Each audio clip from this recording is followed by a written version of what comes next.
দেখে তারপর যেমন এইসব এটি কিন্তু খাওয়া যাবে। জঙ্গলে তাতে কি হয়েছে, এতে কিন্তু রোদ পায় এবং এতে খাওয়া যাবে। কিন্তু হ্যাঁ, দেখা যায় কচু গাছটি কী রকমের, একটা ডাল সামান্য, একটা লতার নাখানে একটা হয়েছে, উপরে একটা পাতা। এই এই উপরের পাতাটা কী রকমের আর নিচের পাতাটা কী রকমের। এই কচু পাতার উপর কিন্তু পানি আটকে থাকে না, কচু গাছের উপর কিন্তু পানি থাকতে পারে না, শুকিয়ে যায়। এই কচু পাতা কিন্তু ভেজে না, শুকিয়ে যায়, পানি দিলে আর ছেড়ে দিলে পড়ে যায়, কিন্তু ভেজে না। অন্য সব পাতা ভেজে গেলেও কিন্তু এই কচু পাতা কিন্তু ভেজে না।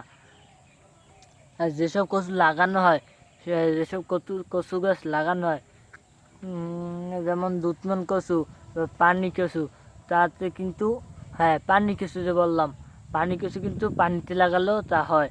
পানি কচুতে কিন্তু অনেক বই হয়, এই পানি কচুর বই কিন্তু অনেক সুস্বাদু হয়, অনেক মজাদার হয়। তা দেখা যায়। আর অনেকেই যারা এইসব চাষ করে তারা কিন্তু অনেকেই তা এইসব বেছে তারপর মুনাফা অর্জন করে, এদিকেই কিন্তু তাদের সংসার চালায়।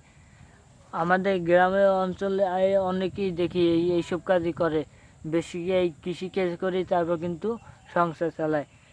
হ্যাঁ, এটা কিন্তু খারাপ কোনো জিনিস নয়, এসব কাজ করা কিন্তু কোনো খারাপ জিনিস নয়, এইসব কাজ করাও কিন্তু ভালো। তাই এসব কাজ করলে কিন্তু কোনো ক্ষতি হয় না। যেমন এই বাগান করা কোনো ক্ষতি নয়, অনেক রকম বাগান করা যায়।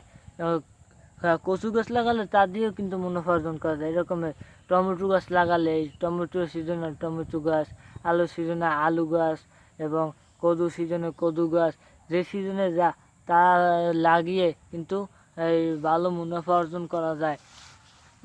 তা দিয়ে কিন্তু ব্যবসা করা যায়। হ্যাঁ, তাই বললাম যে এইসব কচু কিন্তু বাজার নিয়ে বেচা যায়।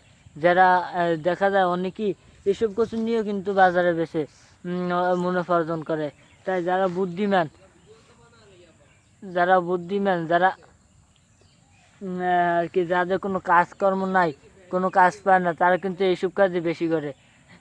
তাই দেখা যায় ওই কচু গাছে কিন্তু কোনো জায়গায় শান্তি নেই, তাও নিয়ে বেঁচে ফেলে।